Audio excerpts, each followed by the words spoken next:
मना रहे थे, खुशी मना रहे थे कि इसी बीच में किसी ने बताया, अय मोहम्मद सल्लल्लाहु अलैहि वसल्लम, आपकी बेटी रुकैया का इंतकाल हो गया है। जश्न की खुशियां मायूसी में बदल गईं। फौरन आप अपनी बेटी की तरफ भागे। अल्लाह के रसूल की तालीम थी, जब किसी का इंतकाल हो जाए तो जल्दी उसको कब्रिस्तान तक पहुंचाओ। अगर अच्छा है तो उसको उसकी मंजिल तक जल्दी पहुंचाओ, बुरा है तो उसका बोझ जल्दी से अपने कांधों से उतार दो। हर हाल में तुम्हें जल्दी दफन करना है। हजरत उस्मान भी रुकैया को दफन कर रहे हैं। जिस वक्त कब्र पर मिट्टी दी जा रही थी रुकैया को, ऐन उसी मौके पर अल्लाह के नबी रुकैया की कब्र पर पहुंचते हैं और आप भी मिट्टी देने में शामिल हो जाते हैं। रुकैया का चेहरा भी आपने नहीं देखा। आप रुकैया को मिट्टी देते हैं, उस्मान को देखते जा रहे हैं, रुकैया को मिट्टी देते जा रहे हैं और आपकी आंखों में आंसू हैं। मेरे प्यारे साथियों, बहैसियत बाप के एक बेटी का दर्द आपके दिल में महसूस हो रहा है।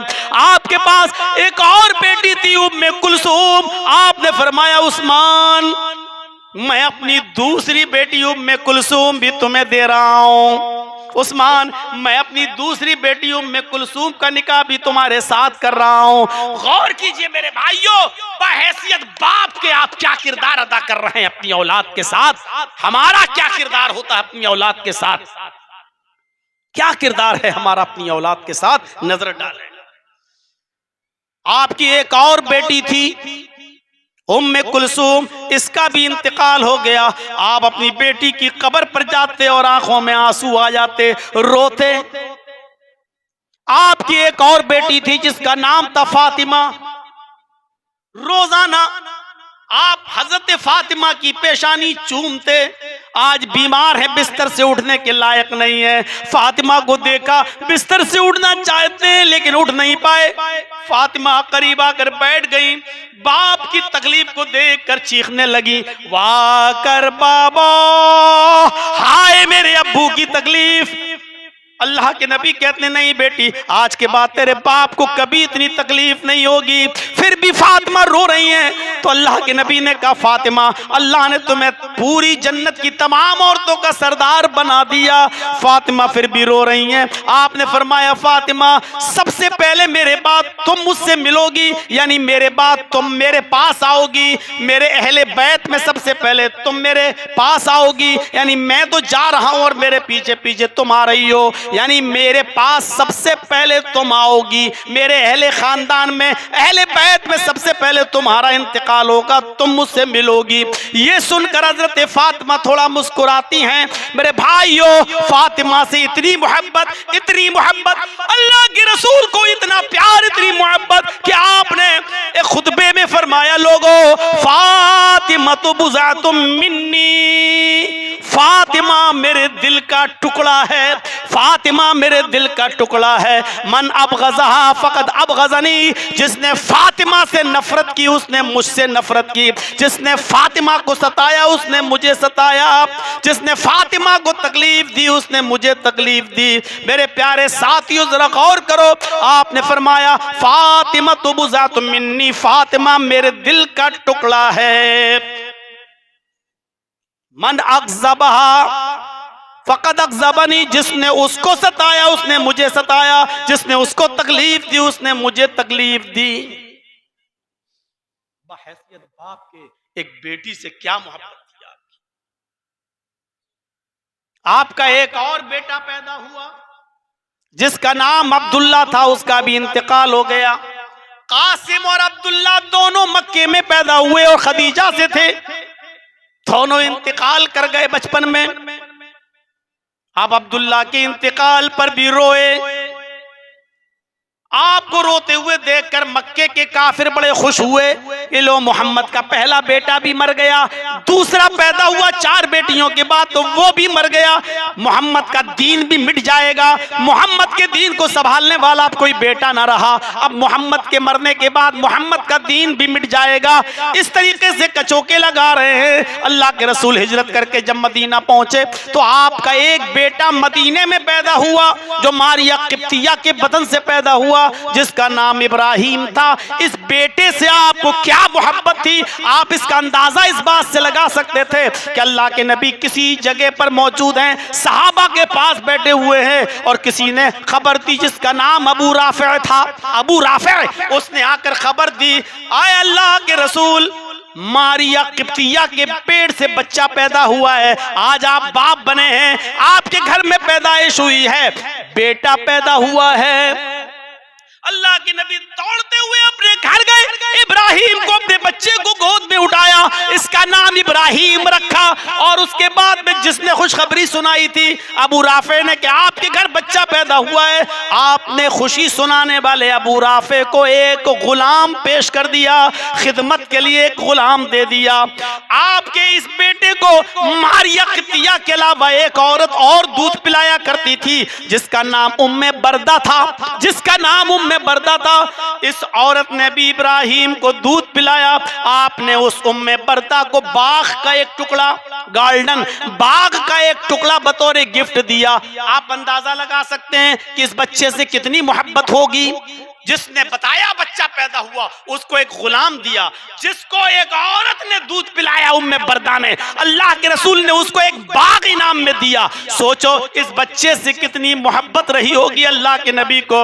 लेकिन 18 महीने की उम्र पाकर, 1.5 साल की उम्र पाकर ये बच्चा भी जाकरी के आलम में है, आज आखिरी सांसें ले रहा है। किसी ने बताया, आए अल्लाह के रसूल, आपके बेटे की तबीयत बहुत खराब है, जाकनी के आलम में, जल्दी घर जाइए। आप दौड़ते हुए अपने घर गए, अपने बच्चे को गोद में उठाया, वो सांसें ले रहा था, और जैसे ही नबी ने अपनी गोद में उस बच्चे को लिया, उसकी रूह निकल गई, कब से उनसुरी से परवास कर गई, वो बच्चा इंतकाल कर गया। अल्लाह के नबी की आंखों में आंसू आ गए, उस बच्चे को बिस्तर पर लिटाया। आपने उस बच्चे को मारिया किप्तिया के बगल में लिटा दिया। समझ गए कि बच्चा अल्लाह को प्यारा हो गया, इस बच्चे की रूह निकल गई। आप इस सदमे से आपकी आंखों में आंसू आ गए, और रोते हुए आपकी जबान से जुमले निकल गए, इन्नल ऐन तदमउ वल क़ल्ब यहज़ुन वला नक़ूलु इल्ला मा यरज़ा रब्बुना। मेरे बेटे, तेरी जुदाई से मोहम्मद की आंखें, तेरे बाप की आंखें अश्कबार हैं, दिल गमगीन है, लेकिन हम अपनी जबान से ऐसे जुमले अदा नहीं करेंगे जो मेरे रब को नाराज कर दें। मेरे बेटे, अल्लाह की किस्मत पर मैं राजी हूँ, मैं खुश हूँ। आए मेरे बेटे, तेरी जुदाई से मैं गमगीन जरूर हूं, लेकिन अल्लाह की शान में मैं कुछ नहीं बोल सकता। गौर करो अपने बेटे की जुदाई पर, इस तरीके के आंसू बहाना। ये तो बेटे थे, बेटियां थी। अरे लोग तो उनसे भी मोहब्बत करते हैं जो आपके बेटों की औलाद होती है। ईमानदारी के साथ बताइए, आप अपनी बेटी की शादी कर दें और फिर बच्चा पैदा हो तो आपको नवासे से और नवासी से मोहब्बत होती है कि नहीं होती है? आपका बेटा शादी हो गई, बच्चा पैदा हुआ, आपको अपने पोते से मोहब्बत होती या नहीं होती है? रसूलुल्लाह का भी यही हाल था। गौर करो, अपने बेटी के बच्चों से कितना प्यार था अल्लाह के रसूल को। मिंबर पर खड़े होकर खुतबा दे रहे हैं, जुमे का खुतबा मिंबर पर खड़े होकर दे रहे हैं। देखते हैं कि हुसैन चले आ रहे हैं, छोटे बच्चे हैं, और आते हुए कभी गिरते हैं, कभी उड़ते हैं, कभी गिरते हैं, कभी उड़ते हैं। मिंबर पर खुतबा देना बंद किया, मिंबर से उतरे, हुसैन की तरफ दौड़े, हुसैन को गोद में लिया, मिंबर पर चढ़े, हुसैन को मिंबर के ऊपर बिठा दिया। तसव्वुर करो मेरे भाइयों, अपने नवासे को गिरता हुआ नहीं देखा, मिंबर से उतरना गवारा कर लिया, अपने नवासे को पकड़ा, मिंबर पर बिठाया, और फिर मिंबर पर खड़े होकर दोबारा खुतबा दिया। ये नवासे से मोहब्बत थी। गौर कीजिए, जब बेटी के बेटे से मोहब्बत का ये हाल है तो अपनी औलाद से मोहब्बत का क्या हाल? बेटे और बेटियों में तफरीक करने वालों, कयामत के दिन जवाब देने के लिए तैयार रहे। इतनी मोहब्बत नवासों से कि हसन को दाहिने कांधे पे बिठाया, हुसैन को बाएं कांधे पे बिठाया, खड़े हो गए, दाएं कांधे पर हसन, बाएं कांधे पर हुसैन, दोनों नवासों को अपने दोनों कांधों पर बिठाया, नजर आसमान के ऊपर डाली, अल्लाहुम्मा इन्नी उहिब्बुहुमा फअहिब्बहुमा। हदीस के अल्फाज देखिए, अल्लाहुम्मा इन्नी उहिब्बुहुमा फअहिब्बहुमा। आय अल्लाह, इन दोनों बच्चों से मैं बहुत मोहब्बत करता हूं। आय अल्लाह, मैं हसन और हुसैन से बहुत मोहब्बत करता हूं। ये दोनों बच्चे मुझे बहुत महबूब हैं। फ़अहिब्बहुमा, आय अल्लाह तू भी इन दोनों से मोहब्बत कर, तू भी इन दोनों बच्चों को महबूब समझ, तू भी इन दोनों बच्चों से को महबूब बना। आय अल्लाह, तेरे नबी मोहम्मद को ये दोनों बच्चे बड़े प्यारे हैं। आय अल्लाह, तू भी इनसे मोहब्बत कर। वअहिब्बा मन युहिब्बुहुमा, और आय अल्लाह जो हमारे इन दोनों नवासों से प्यार करे, जो इन दोनों नवासों से जो भी मोहब्बत करे, आय अल्लाह तू भी उससे मोहब्बत कर। मैं इन दोनों नवासों से मोहब्बत करता हूं, तू भी कर, और जो इन दोनों से मोहब्बत करे तू उनसे भी मोहब्बत कर। क्या नबी आकरम की ख्वाहिश थी, अपने रब से क्या गुजारिश कर रहे हैं, ये नवासों की मोहब्बत थी। मोहम्मद रसूलुल्लाह नवासी भी थी एक, ज़ैनब की बेटी। ज़ैनब तो चली गई दुनिया से। ज़ैनब की बेटी थी उमामा, छोटी थी। अल्लाह के नबी ने नमाज शुरू की। ज़ैनब शरारत कर रही हैं, छोटी बच्ची हैं, शरारत कर रही हैं, आपके आगे पीछे से घूम रही हैं, कभी रोती हैं, कभी शोर करती हैं। अल्लाह के रसूल ने नमाजी की हालत में उनको गोद में उठा लिया और नमाज पढ़ रहे हैं। हजरत उमामा को गोद में उठाकर नमाज पढ़ी, और एक बार नहीं, आप जब भी उमामा को देखते और नमाज का वक्त हो जाता तो आप उमामा को उठा लेते और गोद में लेकर नमाज पढ़ते। आपका नवासी को गोद में लेकर नमाज पढ़ना दिखाता है कि आपको नवासी से कितनी मोहब्बत थी। और मेरी माओ, मेरी कौम की बेटियों, मेरी बहनों, अगर मेरी आवाज तुम्हारे कानों में आ रही हो तो सुनो, मोहम्मद रसूलुल्लाह ने अपनी नवासी को गोद में लेकर नमाज पढ़ा। सिर्फ मोहब्बत जाहिर नहीं हो रही है, इससे एक मसला ये भी जाहिर हो रहा है कि तुम ये बहाने नहीं कर सकती हो कि मैं अपने बच्चे की वजह से नमाज नहीं पढ़ सकी, मेरा बेटा बड़ा शरारती है, ये ऊधम करता है, ये कर देता है, वो कर देता है, मैं बच्चों की वजह से नमाज नहीं पढ़ पाती। गौर करो, क़यामत तक पैदा होने वाली तमाम औरतों को मोहम्मद रसूलुल्लाह ये पैगाम दे रहे हैं कि ये बहाने नहीं चलेंगे कि नमाज बच्चों की वजह से मैंने छोड़ दी, मेरी नवासी है, ये भी शरारत करती है, मैंने इसको गोद में लेकर नमाज पढ़ लिया है। अगर ऐसी नौबत तुम्हारे सामने आ जाए तो अपने बच्चों को गोद में लेकर नमाज पढ़ लेना, तुम्हारी नमाज हो जाएगी। बच्चों को गोद में उठाकर नमाज पढ़ना जायज है, लेकिन नमाज छोड़ने के लिए कोई दलील नहीं है। ये दुनिया की तमाम औरतों को एक मैसेज और एक पैगाम भी दे दिया मोहम्मद रसूलुल्लाह सल्लल्लाहु अलैहि वसल्लम ने।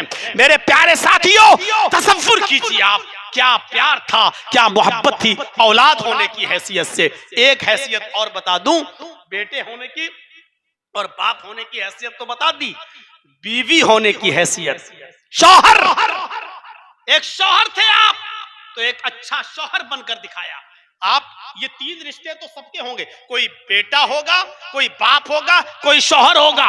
ये तीन रिश्ते आम तौर पर हैं। एक रिश्ता जो मैं बताने जा रहा हूं बहैसियत शौहर के, सुन लीजिए। ऐसा शौहर 25 साल की उम्र में 40 साल की खदीजा से निकाह करता है। खदीजा जब तक जिंदा रही दूसरा निकाह नहीं किया। 66 साल की हुई खदीजा, 26 साल नबी के साथ रही, 26 साल। 66 साल की उम्र में इंतकाल हो जाता है। इंतकाल 51 साल की उम्र है मोहम्मद रसूलुल्लाह की। 51 कितनी? 51 साल।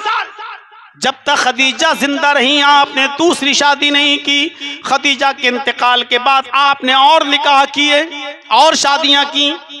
एक दिन ऐसा होता है कि बकरा ईद का दिन आ जाता है, कुर्बानी का दिन आ जाता है, कुर्बानी होती है, ऊंट का गोश्त पककर सामने आता है, ऊंट का गोश्त बनकर सामने आता है। अल्लाह के नबी ने गोश्त की बोटी उठाई और अपने मुंह तक ले गए, लेकिन आप खा नहीं सके, होंठों तक ले जाकर वापस कर दिया और उस ऊंट के गोश्त को, हड्डीदार गोश्त को आपने प्याले में रख दिया और आपकी आंखों में आंसू आ गए। हजरत खदीजा, हजरत आयशा कहती हैं, अल्लाह के नबी कुर्बानी के दिन भी आप रो रहे हैं, मैं गोश्त बना कर लाई और आपकी आंखों में आंसू हैं। आपकी जबान से जुमला निकला, आयशा आज मुझे खदीजा की याद आ रही है, आयशा आज मुझे खदीजा की याद आ रही है, आयशा आज मुझे खदीजा की याद सता रही है। आज वो भी जिंदा होती तो मेरे साथ बैठकर खाना खाती, मेरे साथ बैठकर कुर्बानी का जश्न मनाती, कुर्बानी का गोश्त वो भी तनावुल फरमाती। हजरत आयशा कहती हैं, मुझे इतना रश्क किसी बीवी पर नहीं हुआ जितना खदीजा पर हुआ। 66 साल की बुढ़ी को याद कर रहे हैं आप। हजरत आयशा कहती है, मैंने बोल दिया, क्या उस बूढ़ी औरत को याद करते रहते हैं आप, हम जवान औरतें आपके पास मौजूद हैं, फिर भी आप खदीजा को याद करते रहते, उस बुढ़िया को याद करते रहते। इतना सुनना था मोहम्मदुर रसूलुल्लाह का। आपने कहा, आयशा खामोश, आयशा खदीजा के बारे में एक जुमला मत बोलना, तुम अपना मुकाबला खदीजा से करती हो, हम हैं तो आपकी खिदमत के लिए। खदीजा खदीजा थी, आयशा आयशा हो, तुम्हें नहीं मालूम खदीजा कौन थी? आयशा जब सारी दुनिया मोहम्मद की रिसालत को झुटला रही थी तो अकेले खदीजा मोहम्मद की तस्दीक कर रही थी। सारी दुनिया जब मोहम्मद की नबूवत को ठुकरा रही थी तो अकेले खदीजा मोहम्मद पर ईमान ला रही थी। जब सारी दुनिया मोहम्मद का सर फोड़कर जख्मी कर रही थी तो अकेले खदीजा अपने सर पर ओढ़ने वाली ओढ़नी को फाड़कर उसके दुपट्टे को चीरकर उससे हमारे खून को साफ कर रही थी। सबसे पहले तसल्ली देने वाली, तशफ़ी देने वाली खदीजा थी। आयशा तुम्हारा अलग मकाम है, खदीजा का अलग मकाम है, तुम खदीजा के मकाम को नहीं पहुंच सकती हो। सारी दुनिया जब मोहम्मद को झुटलाती थी, खदीजा मोहम्मद की तस्दीक करती थी। सारी दुनिया मोहम्मदुर रसूलुल्लाह को की नबूवत को झुटला रही थी और खदीजा मोहम्मदुर रसूलुल्लाह की नबूवत पर ईमान ला रही थी। सारी दुनिया मुझे मार रही थी, खदीजा मेरे जख्मों को साफ कर रही थी, अपनी आगोश में, अपनी गोद में मुझे लिटाए हुए थी और मुझे तसल्ली दे रही थी। खदीजा खदीजा थी और आयशा तुम आयशा हो, उसके मकाम मर्तबे को तुम नहीं पहुंच सकती हो। इतनी बूढ़ी औरत को आप इस उम्र में भी याद कर रहे हैं क्योंकि वो आपकी फर्माबरदार बीवी थी। ये होता है बीवी का किरदार, शौहर का किरदार। उसके इंतकाल के बाद भी आप उसको भुला नहीं पा रहे हैं। आज तो ऐसे ऐसे बेगैरत हैं, मौत की बद्दुआ कर रहे हो जल्दी मरे ताकि दूसरी शादी करने का मौका मिल जाए।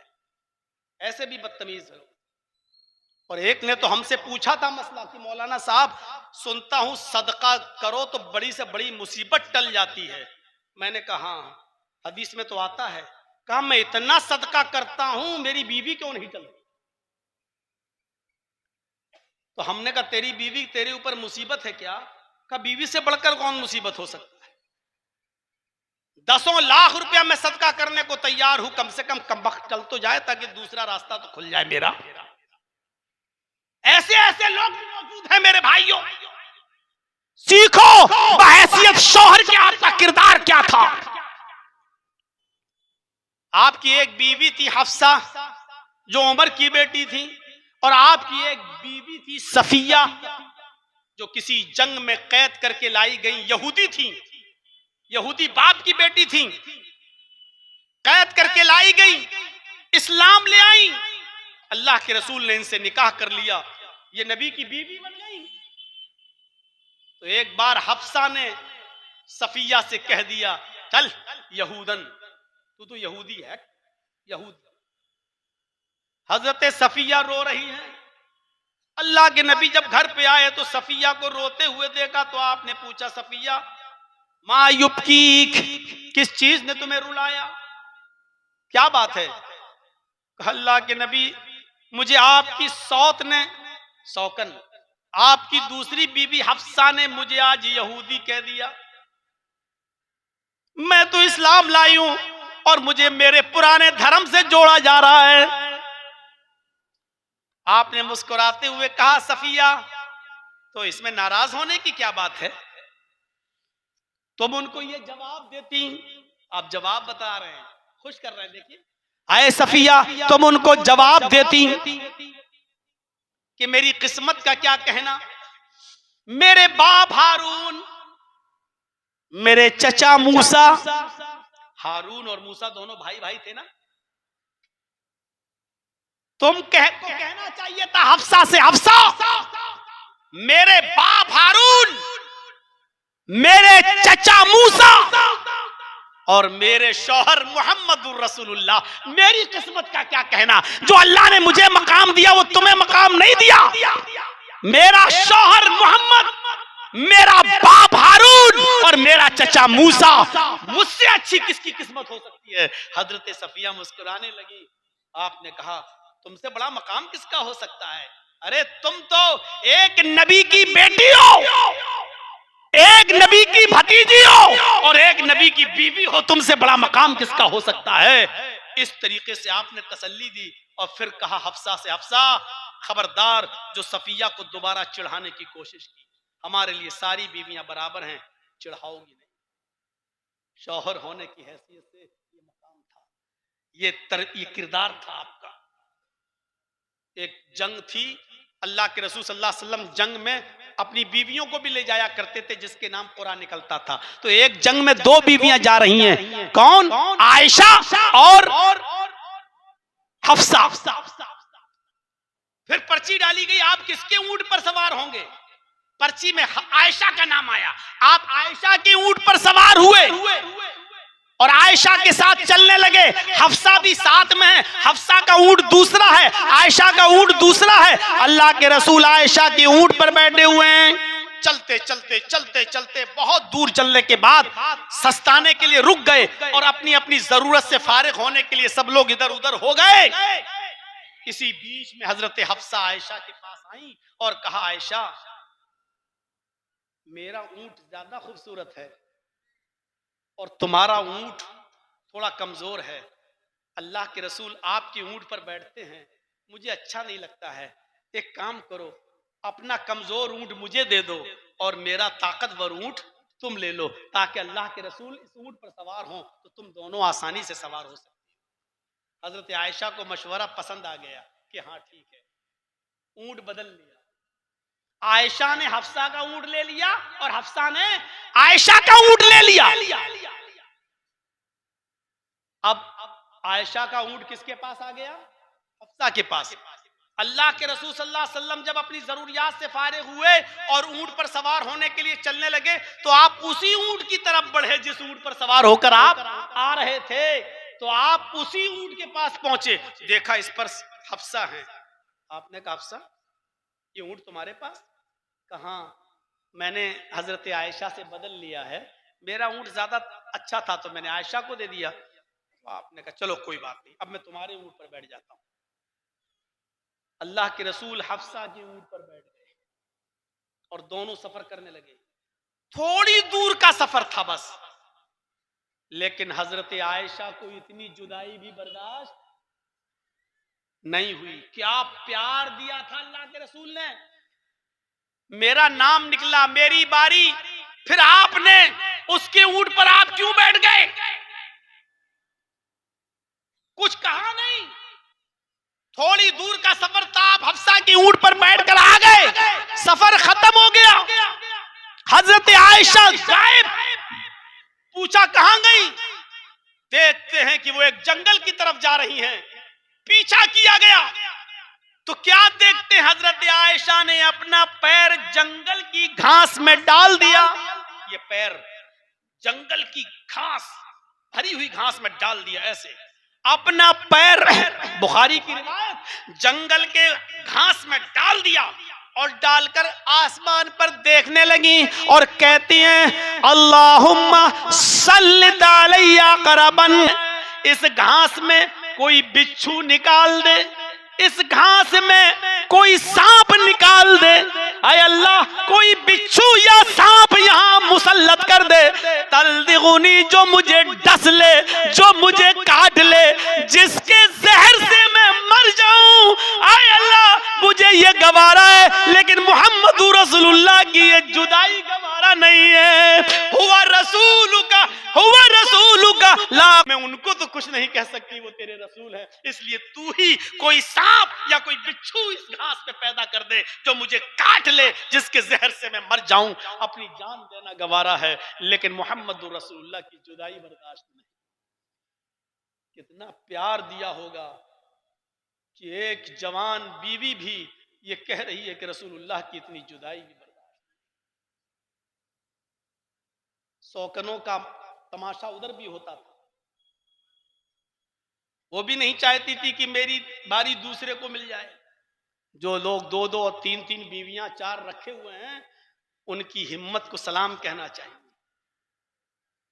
वरना साजिशें तो अल्लाह के रसूल की बीवियां भी करती थी। ये साजिश ठीक है नहीं? ज़ैनब के घर ज्यादा बैठते हैं, शरबत पिलाती हैं, उनके पास ज्यादा वक्त है, हमें कम दे रहे हैं। जिसके पास आए कहना कि तुम्हारे मुंह से मगाफिर की बू आ रही है, बदबू आ रही है। सारी बीवियों ने कहा कहां से आ रहे हैं, आपके मुंह से बदबू आ रही है। आपने कहा तुम्हें गलत फहमी हो रही है। दूसरी बीवी के पास गए, उसने भी क्या हुआ, क्या खा के आए, आपके मुंह से बदबू आ रही। तीसरी ने भी वही कहा, चौथी ने भी वही कहा, और ये प्लानिंग पहले ही कर ली। और इसकी बॉस थी हजरत आयशा। अब 4, 5, 6 बीवियों ने जब यही कहा तो आप समझ गए कि वाकई मेरे मुंह से बदबू आ रही होगी, क्योंकि एक गलत बोल सकती, 2 ये तो सभी कह रही हैं। तो आपने फरमाया अच्छा मेरे मुंह से बू आ रही है, कहां? आज के बाद मैं शहद को हाथ नहीं लगाऊंगा, शहद मोहम्मद पर हराम, आज के बाद मैं शहद नहीं इस्तेमाल करूंगा, शहद मुझ पर हराम है। यही बीवियां चाह रही थी, अब शरबत कैसे पिएंगे ज़ैनब के घर बैठकर, बस शहद को अपने ऊपर हराम कर लिया। यहाँ हराम किया तो अल्लाह ने आसमान से जिब्रील को भेज दिया, कुरान की आयत नाजिल होती है, या अय्युहन नबी लिमा तुहर्रिमु मा अहल्लल्लाहु लक तब्तगी मरज़ात अज़वाजिक। आए मोहम्मद, आप कौन होते हैं? अल्लाह ने जिस चीज को हलाल किया उसको अपने ऊपर हराम करने वाले। अपनी बीवियों को खुश करना चाहते हो, बस अल्लाह की हलाल की हुई चीज को आप भी हराम नहीं कर सकते हो। तो बीवियां जब नबी की साजिश कर रही हैं तो हमारी औरतें 2-2, 3-3 वो साजिश नहीं करेंगी। हम कैसे बच सकते हैं? बड़े दिल गुर्दे वाले वो लोग हैं जो 2-2 और 3-3 को संभाले हुए हैं। वरना मुझे तो एक ऐसा आदमी मिल चुका है जो मुझसे कह रहा था मौलाना साहब मैं तो पक्का जन्नती हूं। मैंने कहा क्यों? बोला मेरी 4 बीवियां हैं। तो मैंने कहा 4 बीवियों वाला क्या जन्नती हो जाता है? नमाज पढ़े ना पढ़े, रोजा रखे ना रखे? कहने लगा मौलाना साहब मैं नमाज पढ़ूं ना पढ़ूं, रोजा रखूं ना रखूं, लेकिन मैं जन्नत में जाऊंगा। मैंने कहा इतना कॉन्फिडेंस कैसे? बोला इसलिए कि जहन्नम मैंने दुनिया ही में देख ली है और अल्लाह 2 जहन्नम किसी को नहीं दे सकता है।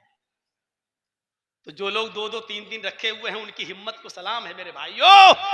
अल्लाह के रसूल सल्लल्लाहु अलैहि वसल्लम की बीवियों में भी ये चलता था, फितरत थी। लेकिन मेरे भाइयों गौर करो, बीवी हो, शौहर होने की हैसियत से आपका किरदार क्या था? बस मुझे कल सुपौल मेरा प्रोग्राम है, परसों अररिया में मेरा प्रोग्राम है, लगे हुए हैं और आपके यहां सबसे लेट टाइम मिलता है। अब तो रिकॉर्ड टूट चुका है, लोग अब संभल गए, 1 बजे अब सब जगह जलसा खत्म हो जाता है, लेकिन आपके यहां 2 बजे, पौने 2 बजे टाइम मिलता है। आप भी चेंजिंग करिए, हिरनपुर वालों कुछ सुधार लाइए।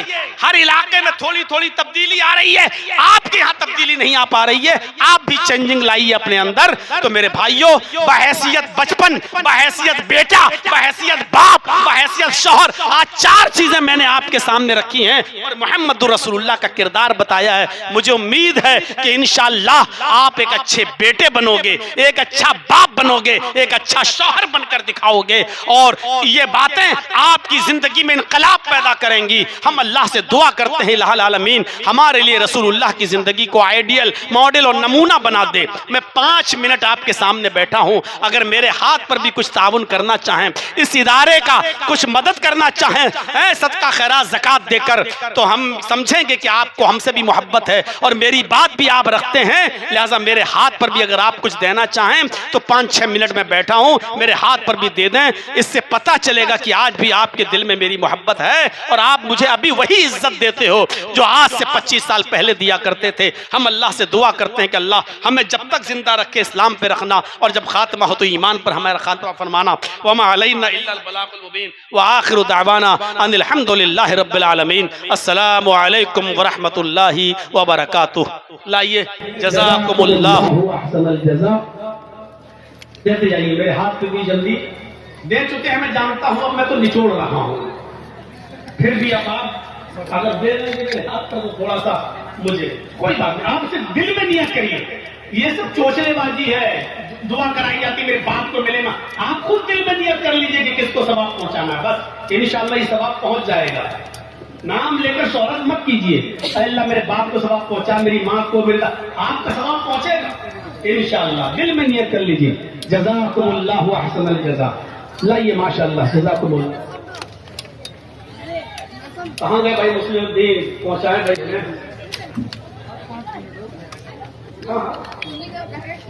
लाइए जज़ाकुमुल्लाहु अहसनल जज़ा। माशाअल्लाह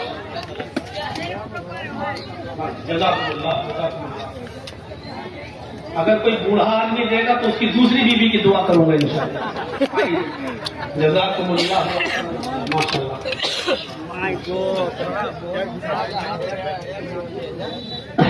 उनके खिदमत के लिए शेख, हाँ उनकी खिदमत के लिए जज़ाकुमुल्लाह जज़ाकुमुल्लाह। देखिए अब यकीन आया कि अभी भी आप दिल में है मेरी इज्जत माशाअल्लाह।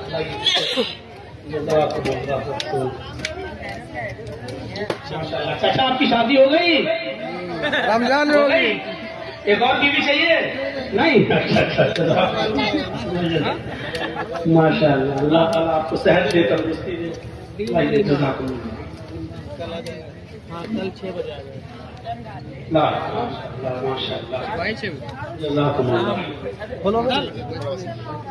हर जगह चंदा करना ही पड़ता है। लाइए जज़ा